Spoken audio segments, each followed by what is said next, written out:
Good morning student. Online classes में I welcome to all of you प्रशिक्षणार्थियों, gender school and society, BA B.Ed, BSc B.Ed, 4th year में आप पढ़ रहे हैं लाइफ स्किल एंड सेक्सुअलिटी, जीवन दक्षता महिलाओं के लिए इसलिए आवश्यक है कि महिलाएं इस समाज का एक अभिन्न हिस्सा हैं। वो इस समाज की एक सम्मानीय नागरिक हैं। जो पुरुष के लिए अधिकार हैं वही अधिकार महिलाओं के लिए भी हैं। प्रशिक्षणार्थियों, आज आप एक ऐसा पाठ पढ़ने के लिए जा रहे हैं, जब तक महिलाओं को सशक्त नहीं कर सकते, जब तक कि वो पुरुष के जैसा धन कमाने वाली न बन जाए।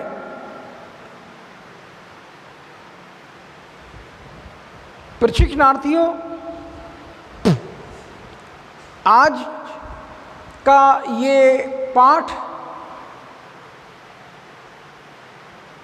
आर्थिक पक्ष में दक्षता, ये पाठ है आर्थिक पक्ष में दक्षता। इंसान की मूलभूत आवश्यकताएं हैं रोटी, कपड़ा और मकान। इसके बाद आपकी शिक्षा आती है, विवाह आते हैं, व्यवसाय आते हैं, ये सब बाद के हैं। पहला कार्य उसका यही है कि पहला सुख निरोगी काया और दूजा सुख घर में हो माया। प्रशिक्षणार्थियों, अगर माया नहीं है, धन नहीं है, तो ना रोटी मिलेंगी, ना कपड़ा मिलेगा, ना आप मकान बना सकते हो। बड़े बड़े विद्वानों ने इस धन को लेकर बहुत बड़ी बड़ी बातें कही हैं। ख़ास तौर से मुझे जो बातें मेरी जानकारी में हैं, मेरी बातें नहीं हैं, विद्वानों की बातें हैं। क्या कहते हैं कि माना कि खुदा नहीं है पैसा, माना कि खुदा नहीं है पैसा, कसम खुदा की खुदा से कम नहीं है पैसा। ये मैं नहीं कह रहा हूँ, पैसा है ही ऐसा।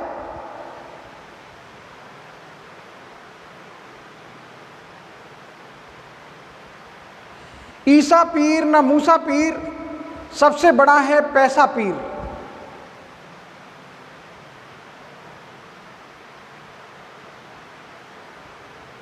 बाप बड़ा ना भैया, सबसे बड़ा रुपया।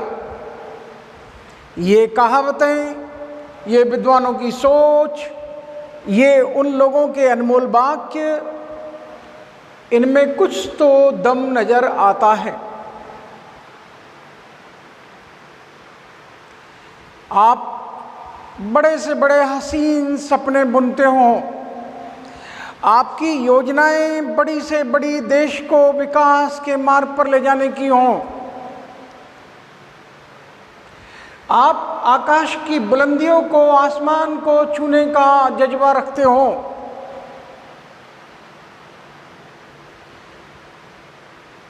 लेकिन अगर आपके पास नहीं है पैसा, तो फिर ये नज़ारा आपका पानी के बुलबुले जैसा।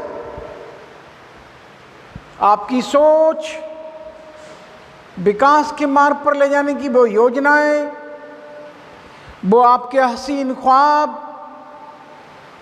वो सब धराशायी हो जाते हैं, चकनाचूर हो जाते हैं। क्यों? आपका धार्मिक कार्य, आपका सामाजिक कार्य, आपका राजनीतिक कार्य, आपका पारिवारिक कार्य, आपका शैक्षिक कार्य, दुनिया के किसी कार्य को आप अंजाम नहीं दे सकते जब तक आपके पास पैसा नहीं है। ये समाज आपको कोई महत्व नहीं देने वाला। इस समाज की नज़रों में आपका महत्व मात्र धन के होने से ही बढ़ता है। धन के होने से ही आपका समाज में महत्व दिखता है। आज हमारे देश में जो महिलाओं की, उनको सशक्त करने की बात जो चलती है वो यही है कि हमारे देश की महिलाओं की आर्थिक स्थिति या उनकी व्यावसायिक क्षेत्र में हालात देखे जाएं तो वो 0/0 हैं।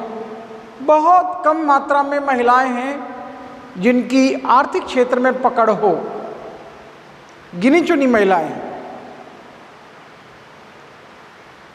आज महिला सशक्तिकरण की जो बात चलती है, महिलाओं को सशक्त नहीं कर सकते जब तक उनको पुरुषों के समान उनकी आर्थिक स्थिति को मजबूत नहीं किया जाएगा तब तक।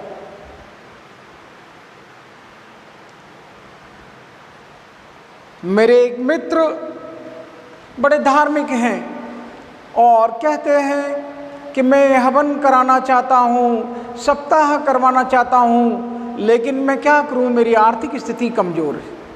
तो आपका वो हवन कराना, आपका वो सप्ताह बचवाना सब बेकार। क्यों? कि आपके पास पैसा ही नहीं है। आपके धार्मिक कार्यों को अंजाम पैसा देगा, आपके सामाजिक स्टेटस को अंजाम पैसा देगा, आपके व्यवसाय को अंजाम पैसा देगा, आपके बच्चों की शिक्षा दीक्षा का कार्य पैसा करेगा। तो क्यों ना ऐसा मंत्र सीखा जाए जिससे ये पैसा पैसा पैसा लोग करते हैं। पैसा पैसा क्या करते हो, पैसे के लगा दो ढेरी। लेकिन भाई, ये पैसे की ढेरी लगाना कोई ऐरे गहरे और नत्थु खैरों का काम नहीं है।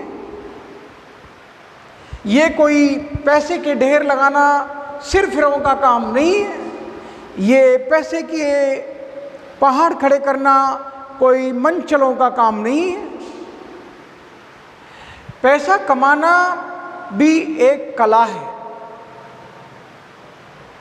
और उस कला का वर्तमान समय में प्रशिक्षण प्रदान किया जा रहा है। स्किल, क्या स्किल है कि आर्थिक पक्ष में लोगों को निपुण किया जा रहा है, दक्ष किया जा रहा है कि वो अपनी आर्थिक स्थिति को कैसे मजबूत करें। प्रशिक्षणार्थियों, यहाँ आपके लिए आए दिन चर्चाएं चलती हैं कि आप में वो आवश्यकताओं की पूर्ति जिसको लेकर, आर्थिक पक्ष को लेकर यहाँ चर्चा की जा रही है कि हम महिला समानता की बात करते हैं, लेकिन महिला समानता की, महिलाओं को सशक्त करने की बातें धराशायी हैं। क्योंकि जब तक महिलाओं को और उनकी हालत को, उनके आर्थिक हालात को ठीक नहीं किया जाएगा, तब तक हम महिलाओं को सशक्त नहीं कर सकते। महिलाओं के साथ में जो समानता की बात की जाती है, तो वो महिलाओं की आर्थिक स्थिति को सुधारना होगा। प्रशिक्षणार्थियों, धन से संसाधन एकत्रित किए जा सकते हैं, धन से आपकी आवश्यक योजनाओं को बनाया जा सकता है और धन से उन संसाधनों का जो आपने बनाए हैं उनका उपयोग भी किया जा सकता है। और धन से छोटी छोटी आवश्यकताओं की पूर्ति होती है, और धन ही है जो आपकी समाज में आर्थिक स्थिति को लोगों को बताता है। आज हमारे देश की महिलाएं पुरुषों के मुकाबले में आर्थिक रूप से बहुत पिछड़ी हुई हैं। जैसा कि मैं आपसे आए दिन चर्चाएं करता हूं कि उनके हालात यहाँ तक बिगड़े हुए हैं, ऐसे हालात हैं वो छोटी उम्र में जब अपने माँ बाप के घर होती हैं तो वो अपने पिता के आगे हाथ फैलाती हैं पैसों के लिए, और जब उनका विवाह हो जाता है तो वो हाथ फैलाती हैं अपने पति के आगे, और जब वो वृद्धावस्था को प्राप्त हो जाती हैं तो फिर वो हाथ फैलाती हैं अपने पुत्र आदि के आगे। तो ये बताइए कि महिलाओं की आर्थिक स्थिति किस प्रकार की है। उनको अपने पिता के घर हाथ फैलाना पड़ा, अपने पति के सामने हाथ फैलाना पड़ा, और वृद्धावस्था में पुत्र आदि के आगे हाथ फैलाना पड़ा। ऐसी स्थिति में हम सशक्तिकरण की बात करें, महिला सशक्तिकरण की बात करें या महिला समानता की बात करें तो ये बातें हमारी कोई मायने नहीं रखती, बेमानी है। प्रशिक्षणार्थियों, आपकी योजनाओं को और प्रशासनिक व्यवस्था को और कार्यों का फीडबैक लेना हो तो सबके लिए आवश्यकता पड़ती है धन की। धन नहीं है तो आपकी बड़ी से बड़ी योजनाएं धराशायी हो जाती हैं। धन नहीं है तो कोई आप प्रशासनिक कार्यों को नहीं कर सकते। धन नहीं है तो आपके लिए जो कार्य आपने करवाए हैं उनका फीडबैक भी नहीं मिल सकता। आज सरकार की बड़ी से बड़ी योजनाएं किस लिए सफल हो जाती हैं? क्योंकि उनके ऊपर जो खर्च किया जा रहा है वो पानी की तरह धन खर्च किया, पानी की तरह बहाया जा रहा है। एग्जाम्पल ले लीजिए, 8 रुपए में इंदिरा जी की रसोई का भोजन राजस्थान सरकार दे रही है। आपको जानकारी है कि वो क्या 8 रुपए की सरकार उस भोजन सामग्री को 8 रुपए में ही आप तक पहुंचा रही है? नहीं, उसकी कीमत सरकार को और भारी पड़ रही है। वो 8 रुपए तो आम जन के लिए, आप लोगों के लिए, हम सब के लिए 8 रुपए में वो रसोई के माध्यम से सस्ता सुलभ भोजन उपलब्ध कराया जा रहा है। जबकि सरकार जानती है, और आप आंकड़ों को जान लेना, आरटीआई लगा देना कि वो प्लेट कितने की पड़ रही है जो आपको 8 रुपए में मिल रही है, तो आप सुनेंगे तो आपके होश उड़ जाएंगे कि वो प्लेट सरकार के लिए कितना खर्च करना पड़ रहा है, जब बीच वालों के लिए जो आपको प्लेट की सप्लाई करते हैं उस प्लेट की कीमत सरकार को कितनी अदा करनी पड़ रही है। प्रशिक्षणार्थियों, किन्हीं भी कार्यों का फीडबैक लेना है, प्रशासनिक कार्यों को अंजाम देना है, शैक्षिक कार्यों को अंजाम देना है, सामाजिक स्थिति को बनाए रखना है, तो आपको धन की आवश्यकता होगी। धन नहीं है तो आपके ये सारे के सारे कार्य बेकार चले जाएंगे, आपकी योजनाएं धराशायी हो जाएंगी, आपके वो हसीन सपने मिट्टी में मिल जाएंगे जिनका नाम रख दिया जाएगा मुंगेरी लाल के हसीन सपने। क्योंकि ना तो खुदा ही मिला, ना विशाल सनम, ना इधर के रहे ना उधर के हम, दुविधा में दो गए माया मिली न राम। क्योंकि धन तो है ही नहीं, और बातें, योजनाएं और सपने बड़े बड़े, तो वो योजनाएं, वो बातें, वो विचार और उन सपनों को अगर साकार करना है तो आपको जीवन दक्षता का ये पाठ पढ़ना होगा, आर्थिक पक्ष की दक्षता को आपको जानना होगा। अपने आर्थिक पक्ष को मजबूत करने के लिए कुछ स्किल सीखने होंगे, कुछ गुर सीखने होंगे, कुछ गुरु मंत्र जानने होंगे, जिनके माध्यम से आप अपनी आर्थिक स्थिति को मजबूत कर सको।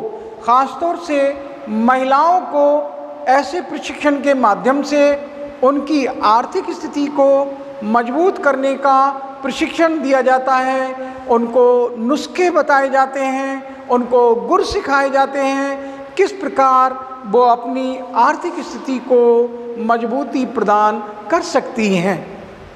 प्रशिक्षणार्थियों,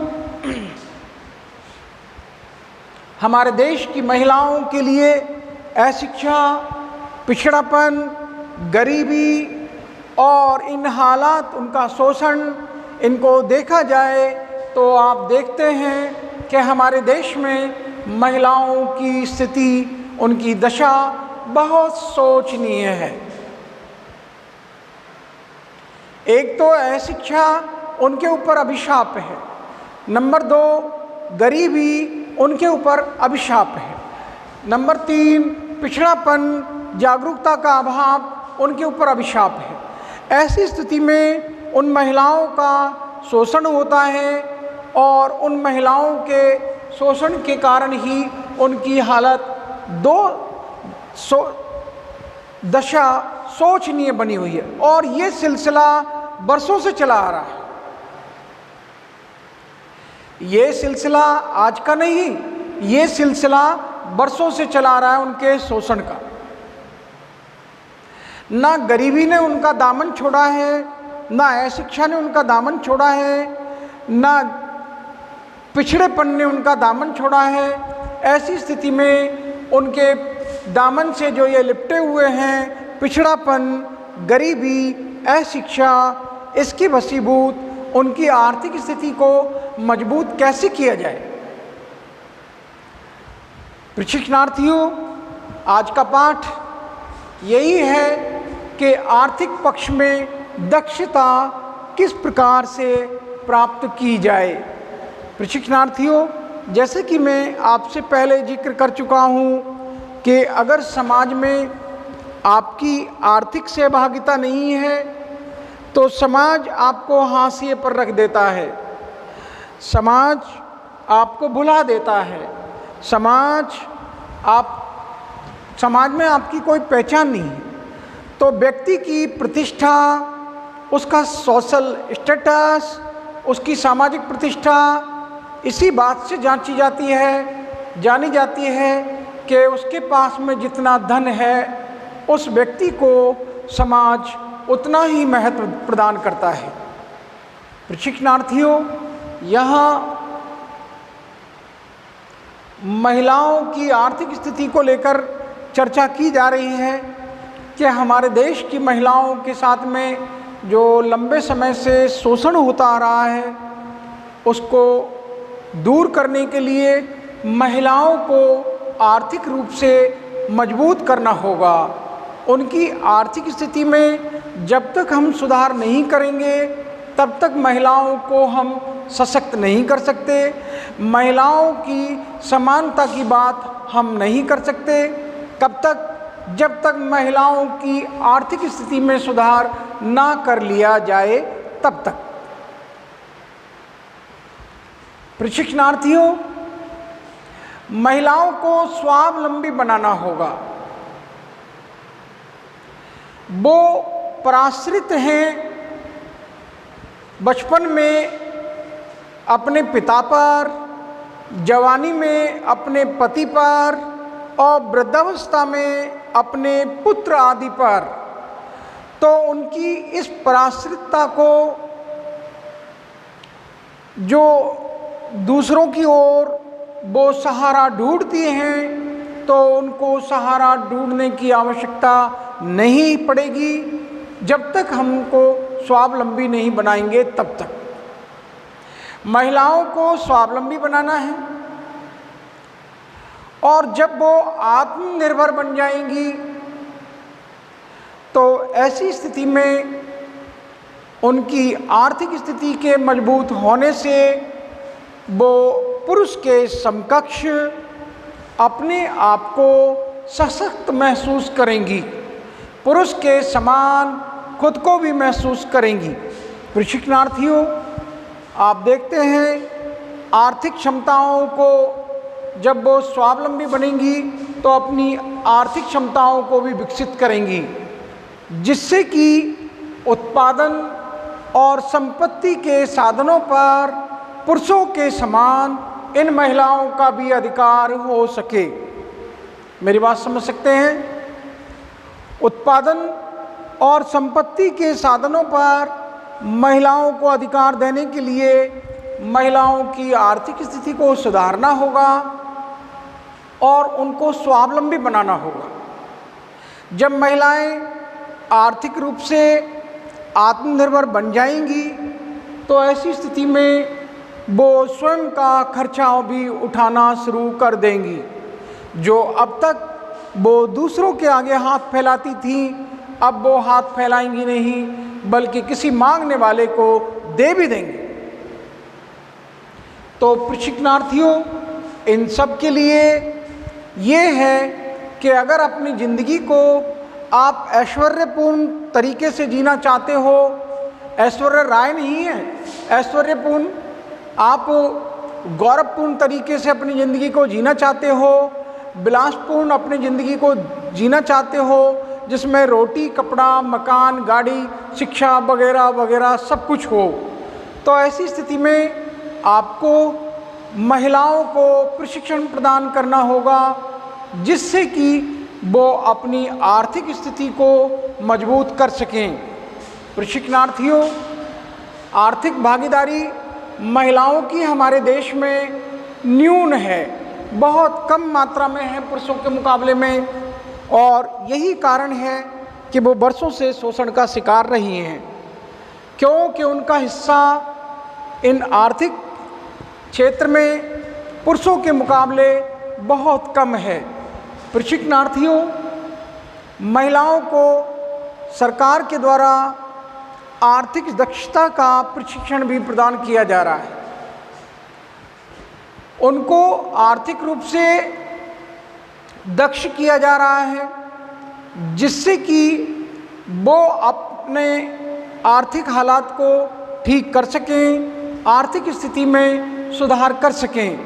प्रशिक्षणार्थियों, महिलाओं को देखा होगा कि वो अपने आर्थिक हालात को ठीक करने के लिए जो दक्षता का प्रशिक्षण प्राप्त कर रही हैं, तो आप देखते हैं कि वो आर्थिक चयन में भी आपको विविधता देखने को मिल जाएगी। महिलाएं ख़ास तौर से कम जोखिम वाले व्यवसायों को और कम जोखिम वाले विषयों को महत्व देती हैं। वो रिस्क मोल लेना नहीं चाहती, वो रिस्क के कार्य करना नहीं चाहती। जिन कार्यों में जोखिम कम है, जिन विषयों में जोखिम कम है, ऐसे व्यवसायों को, ऐसे विषयों का चयन वो प्रशिक्षण के दौरान करती हैं और उनको ये प्रशिक्षण प्रदान किया जाता है। क्योंकि आपने देखा होगा कि महिलाएं ज़्यादातर ऐसे सब्जेक्ट लेती हैं जिसमें होम साइंस, पाक कला, चित्रकला, ड्राइंग, पेंटिंग आदि। आप देखते हैं इनके मुकाबलों में लड़कों के द्वारा गणित, विज्ञान आदि ऐसे सब्जेक्टों का चयन किया जाता है, क्योंकि महिलाएं रिस्क उठाना नहीं चाहती। महिलाएं कम जोखिम के व्यवसाय करना चाहती हैं।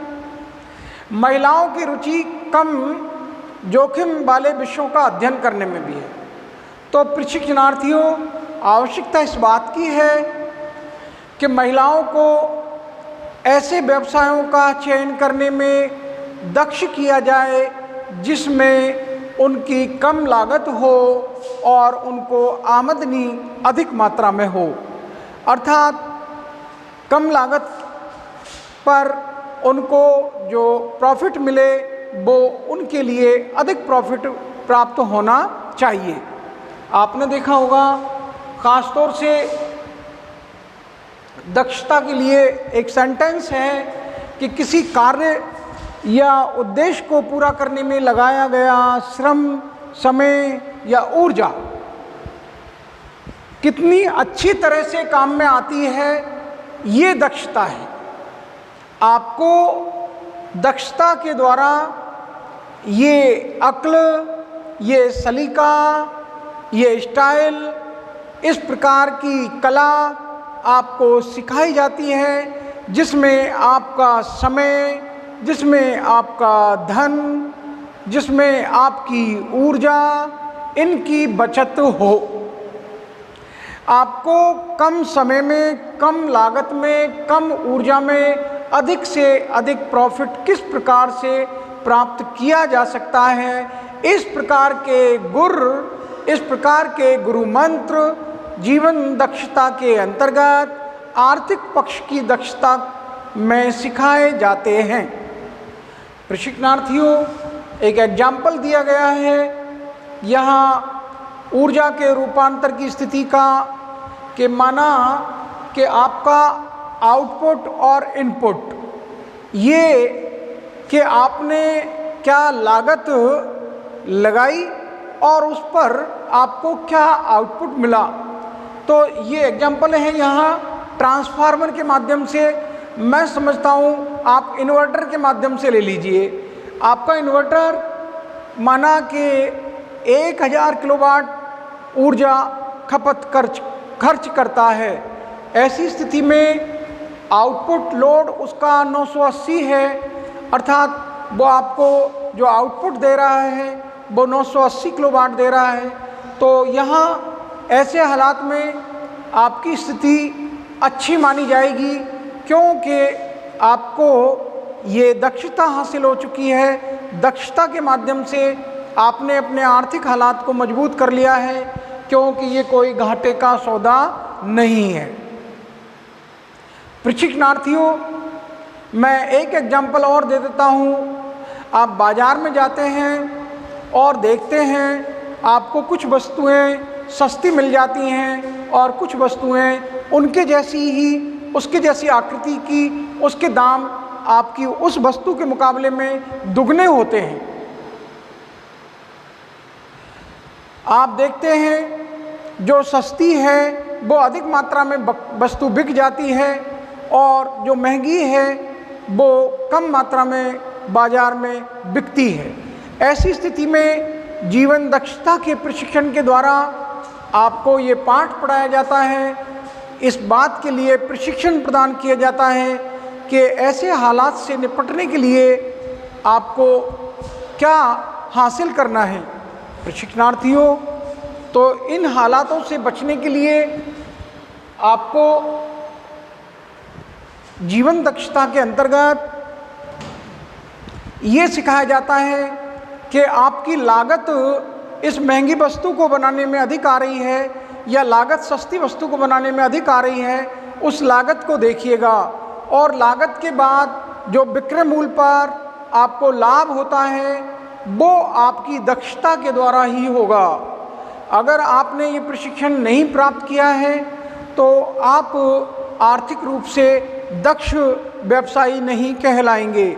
प्रशिक्षणार्थियों, आपको ये तौर तरीके सिखाना है कि आपका समय बच जाए, आपका धन बच जाए, आपकी ऊर्जा बच जाए। ख़ास तौर से किसी कार्य को, उद्देश्य को पूरा करने का जो श्रम लगाया जाता है, समय लगाया जाता है, ऊर्जा लगाई जाती है, उसको कितनी अच्छी तरीके से आपने काम में लिया है। ये दक्षता मापने का एक तरीका है कि दक्षता को एक मापने योग्य राशि, दक्षता के बारे में यह है कि एक मापने योग्य राशि है। प्रशिक्षणार्थियों, यहाँ आपको एक लाइन का उत्तर ये है कि किसी भी प्रकार से अगर आपने आर्थिक पक्ष की दक्षता का प्रशिक्षण प्राप्त कर लिया है तो आपको आर्थिक क्षेत्र में हानि से बचाया जा सकता है। आप अपने आर्थिक पक्ष को मजबूत कर सकते हो आर्थिक पक्ष की दक्षता के प्रशिक्षण को प्राप्त करने के बाद। मैं यही अपनी वाणी को विराम देता हूँ और आगे आपसे चर्चा की जाएगी। मैं बस यहीं अपने शब्दों को विराम देता हूँ। आप सभी के लिए धन्यवाद ज्ञापित करता हूँ। आपने विनम्रतापूर्वक मेरे पाठ को सुना। प्रशिक्षणार्थियों, कुछ रह जाता है तो पूछिएगा, ठीक? Okay, thank to all of you. Okay.